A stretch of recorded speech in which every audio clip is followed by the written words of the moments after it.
I carry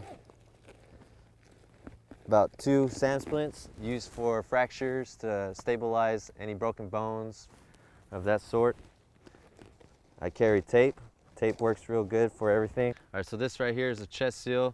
This is used for sucking chest wounds and used to cover up the holes in your chest and also the backside of the exit wound. So basically what it is it's an adhesive wrapping. This right here is a gauze you use to clean the blood with. You wipe down as much blood off as you can. Try to keep the skin as dry, because remember, tape doesn't work good with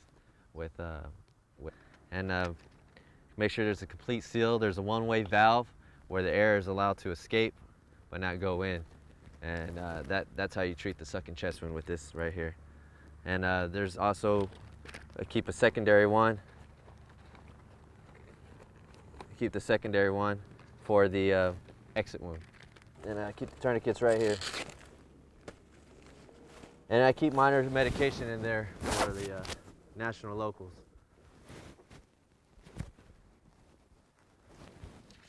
This right here is a cap, depending on injuries. Some guys are more messed up than others, which requires more of my equipment, so then it's less. But an average right here is about 3 patients, and right here is about 6 patients. Right there, and just start going in this direction. Make it really tight, keep the pressure tight on the wound. And that's why I use that. Traction splint. This is one of the pressure dressings.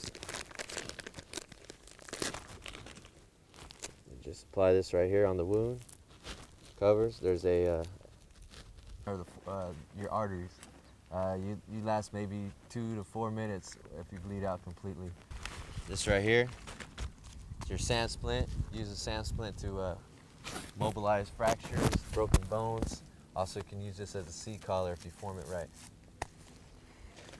These right here, some more. When I work bleeding, and then after I worked airway and I've checked all circulatory, I'll usually start an IV depending if he has head trauma or not. If he has head trauma, I don't give the patient an IV. It causes a bigger mess than you started with. So you want to try to stay above it, bevel up, and just slide right in. And it's about an inch in. It releases the pressure, and it causes him to be able to breathe a lot better. It doesn't give you that gagging feeling like if you put an OPA, which is another different adjunct, which I don't carry, mainly because it's an obstruction in the airway that most Marines will bite and break, and then if you get further obstruction of the airway. So we stick with the MPAs. But there's the OPA, which you will gag, and most Marines will gag, which causes more obstruction. Once you got it on the actual extremity, you use this to tighten it even further, and you'll twist it, counter, doesn't matter, clockwise or counterclockwise, and then you'll secure it inside the loop. This right here will go over, and there's a thing that says time. You have to put the time of when you put the tourniquet on.